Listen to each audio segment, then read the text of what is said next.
Spurs last night went above Man United in the league. And I do have to say this, though. There is a weird hatred and obsession with Man United at the moment that's escalated in the media to crazy proportions, Lee. I don't know if you've seen it or not. But for me, the Man United hate out there right now, I personally find it beautiful. I'm loving it. I absolutely love how rattled the world is about Man United right now. The way people are angry at the manager because he doesn't like accepting defeat. Our away form's being ripped up. Our away form is being ripped apart by Liverpool fans who've only got 13 points away from home all season. We're being ridiculed. We're being ridiculed again by Liverpool fans and by the Liverpool media for having only 3 more points than Ralph Rangnick's Man United when they've got 5 points less than Ralph Rangnick's Man United. Bruno Fernandes was attacked today on social media accounts, on like big media outlets, for play acting, but Harry Kane ignored. Barring Danny Murphy, I think, had a go at Harry Kane as an example. The manager is now being criticised at Man United because he's not playing his sort of Ajax-esque possession-based football, very much on the transition and counter-attack, and that proves it's not really been an improvement under him. We're being attacked left, right, and centre after winning a trophy, still in the top 4 race, still above everybody's pre-season expectations. Why do you think this is? I've got my theories, but I want to get your take on why the hate towards Man United is intensified in the last month or two. Yeah, because the results ain't been great. Let's be real. Like I think you went 3 games without a goal now in the league. Yes. Yeah, 3 games without a goal in the league. Your form since winning that cup's not been great at all. You're not playing well. Your away form is against the bigger teams, against the teams that are top 6. Yeah, we could throw Newcastle in there as well. Away from home is not great. Like, you drew with Chelsea, you've lost to Arsenal, you've lost to City embarrassingly. Yeah, you got battered by Liverpool even more embarrassingly. You've lost to Newcastle. Like, and Tottenham, I think you got a draw against Tottenham away, didn't you? No, we played Tottenham at home and beat them. So you've not played them away yet? We drew away against Chelsea. Okay, sorry, yeah, Chelsea. Well, either way, but them results there, that's embarrassing. Yeah, and that is embarrassing. But then your home form against them teams is a lot better. You've beaten us at your ground. Like, so, and the performances, it's chalk and cheese. Yeah, like I didn't watch the whole game, the Man United game. I say I didn't watch it. I watched it in 2 times speed. I watched it the next day in 2 times speed. Yeah, and you weren't great. The amount of times you were giving the ball away. Yeah, the team was weird. The setup was weird. You got Sabitzer playing in as a 6. You got Bruno as an 8, and you got McTominay more forward. Like, just weird. Like, some of the decisions he made in that game were baffling. Yeah, and then you look at the state of the goal, the first goal, the Willett goal. That is shocking defending, mate. Right. And that's what Man United have been like in the bigger games away from home. It's like they're all over the place. I don't really know what's going on. But then when they play at home, they look a lot more settled, a lot more fluid. Yeah, and the starting 11's a better starting 11 than everyone's. And listen, you can talk about Casemiro missing the game and all of that. That's cool. Yeah, and I see something today that you got like 30-odd% win record when he don't play and 70-odd when he does play. So he does make you a lot better. But at the same time, you've still got players there that should be doing a lot better than they've been doing in them games. So listen, I play and I kid. The criticism is fair because I'm criticizing it. I called it out after the game. Our away form against the bigger teams isn't good enough. It's the final piece of the jigsaw, because if our away form against this is why the over exaggeration of Ten Hag hasn't improved us. We've not moved forward. We're not a better team. The Carabao Cup means nothing, I've heard pundits say. And it makes me laugh because you're playing down the overall improvement and you're over-indexing one majorly weak area in terms of results, which is away against the bigger teams. When that improves next season, I believe it will, with 4 or 5 more players leaving and 4 or 5 more players coming in, we're in the title race. Our home form is, if we win, we've got 2 games in hand to Arsenal in terms of home form, because you played 15, we've played 13. We win them, only you have, and it will be by 1 or 2 points, a better home record than us. And away from home, we need to improve it. There's no doubt. We're only 7 points away from home, worse off than Man City, who are looked at as one of the best teams in the world. It's the over-indexing for me, which I'm really enjoying and I'm seeing intensify, because we went through a long period this season from kind of the Villa defeat right through until Arsenal beat us, really, where we won most of our games. We progressed from mid-table at that point to in the top 4. And I remember doing shows, and I remember listening to TalkSport and Sky.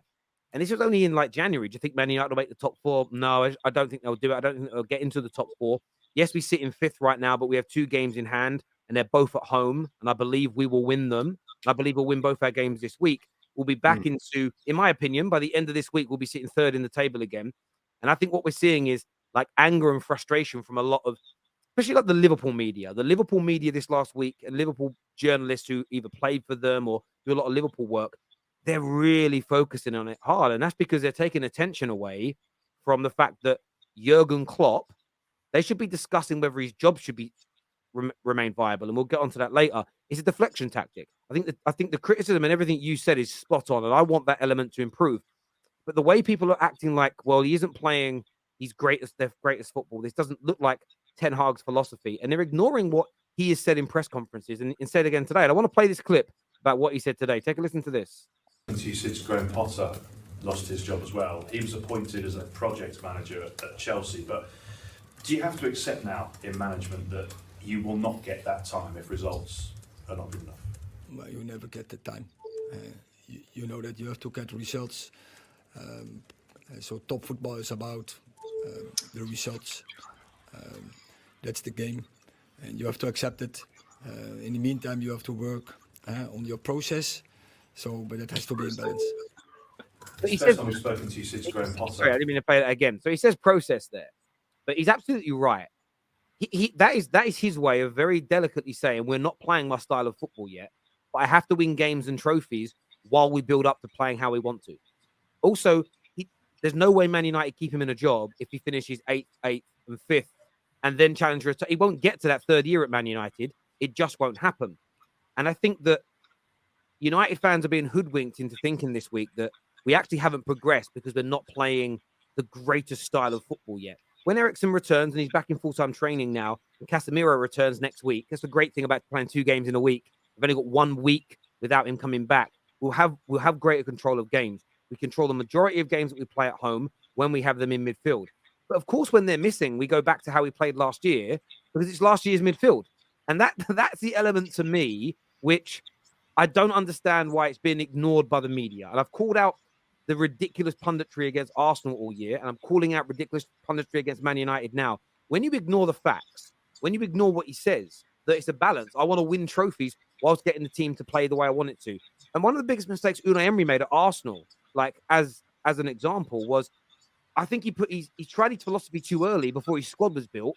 And the amount of times you guys got caught out trying to play out from the back when you didn't have the personnel to do it, there has to be a happy medium. We've seen, I can't remember his name, but Murphy, I think his name is, from Newcastle, talk about how they knew with the way David De Gea looked nervous from goal kicks, that they had a great opportunity to overturn that ball because the goalie has no confidence. Once we bring in a goalie this summer who plays out from the back, that alone will transform Man United because there won't be that pressure at the back when we're playing out. United fans feel it. At home, I'm nervous. You can feel it from the crowd. Yeah, for me, it's a beautiful thing to see. We get a bit of. Do you not think that a lot of these people are saying this because when Man United won that cup the other week, and in the lead up to winning that cup, a lot of your fans online were saying we're in the title race. We're in a title race. You know, we're only a few points. Like if we win our game in hand, this charger's winding me up. By the way, can you hear it beeping? Yes. It was knackered. I've got 2 chargers and they're both knackered. I need to buy another one. But yeah, a lot of your fans were getting like title race. We can do the quad. Yeah, we can do this. We can do that.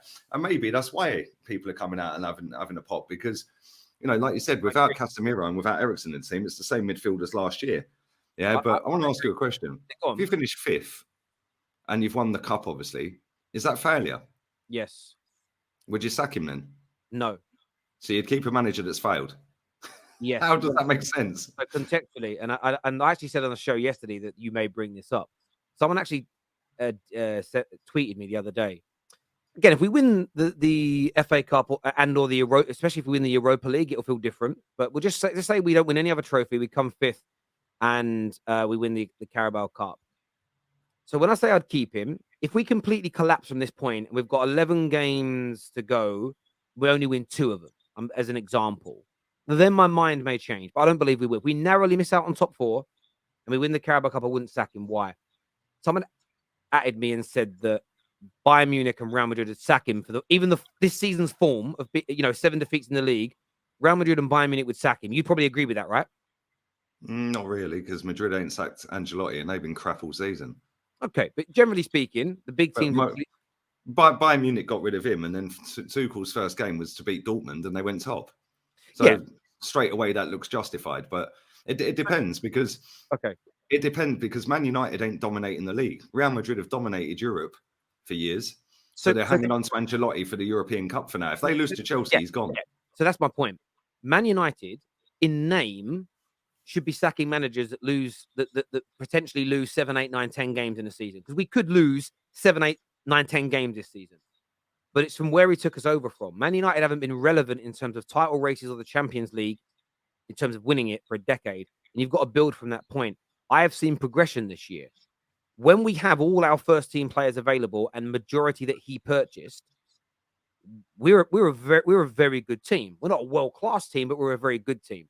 When you get 2 or 3 injuries to that, as an example, and the squad becomes thin based on the overall quality, then you're in a situation where I expect us to lose. So I knew we would lose against Newcastle. Without Casemiro and without Christian Eriksen, I did not believe we had the midfield to control large proportions of the game to build a foundation to score and create from. But I still think Erik ten Hag is the right individual to take us forward. The reason I would call it 5th place of failure is because of where we were in 3rd. My expectations change, and I expect us to get the top 4. However, I wouldn't undo all the work he's done with the new ownership that we've potentially got coming in. But I wouldn't do it. I just wouldn't undo the work. I would give him another year of building this squad out, give him the players that he wants to help get us back to where we want to be. Because I do believe in the process, or whatever you want to call it, of rebuilding our football club. No manager of any level takes over the squad that Ten Hag did in the summer, even with £200 million additional being spent, and gets us back into title races. And the reason why I say that is no one predicted we'd even make it into the top 4 anyway, because it was just too big a leap. But if he does finish 5th, I'll be disappointed. I will criticize the things that we've done wrong, but I will give him at least another season to turn it round. That's what I would do. You just said a couple of things, right? Nobody expected. Well, that's irrelevant. Yeah, because you did spend 250 million in the summer, and you already had a core of players there that are pretty decent. Yeah, some of them shouldn't be there. Luke Shaw's another one. He's just signed a new deal. How? I have no idea. Yeah, but if a manager that is not considered the best manager on the planet and not even in the conversation for that can get you to win a cup and get you in a top 4 race, then surely a world-class manager would get you in a title race with 250 million to spend. Right. And the second thing I was going to say is you said you expected to lose at Newcastle. Yeah, because Casemiro and Eriksen were out. Yeah, well, hold on 1 second. He played Scott McTominay at number 10, Bruno at number 8, and Sabitzer at number 6. Fred sat on the bench. Yeah, that's on him. That ain't on the Finn squad, because Fred should have been starting. Of course. But we've played Fred. I'm not going to rewrite history. I've seen Fred playing many, many games without quality around him in the midfield in terms of holding the play, and he's been equally as bad. Ten Hag rightfully got from Man United fans criticism for his performance as a manager on Sunday. Starting lineup and system was wrong, and his substitutions were too late and poor, and he deserves to be criticised for that. But equally this year, I've seen him make many a substitution that has changed games for us and won us many points. No team has won more points via their substitutions than Erik ten Hag this year. So there are positive sides to that too. Also, he didn't spend 250 million. He spent 205 million pounds, 130 odd million euro. So it's almost 50 million pounds been added to his total spend. But our squad not being deemed good enough at the start of the year cannot be irrelevant now with what he's achieved, because nobody believed in our squad. Everybody said our squad was poor. If everybody believed our squad was brilliant and the manager was very good, saying United might make the top 4 wouldn't have been looked at as a laughable opinion at the start of the season. So I've adjusted my expectations, and I expect us to make the top 4 from this point, and I'll be disappointed if I don't. However, barring a catastrophic collapse from this point, I'm not going to undo the progressions and the steps forward we've taken.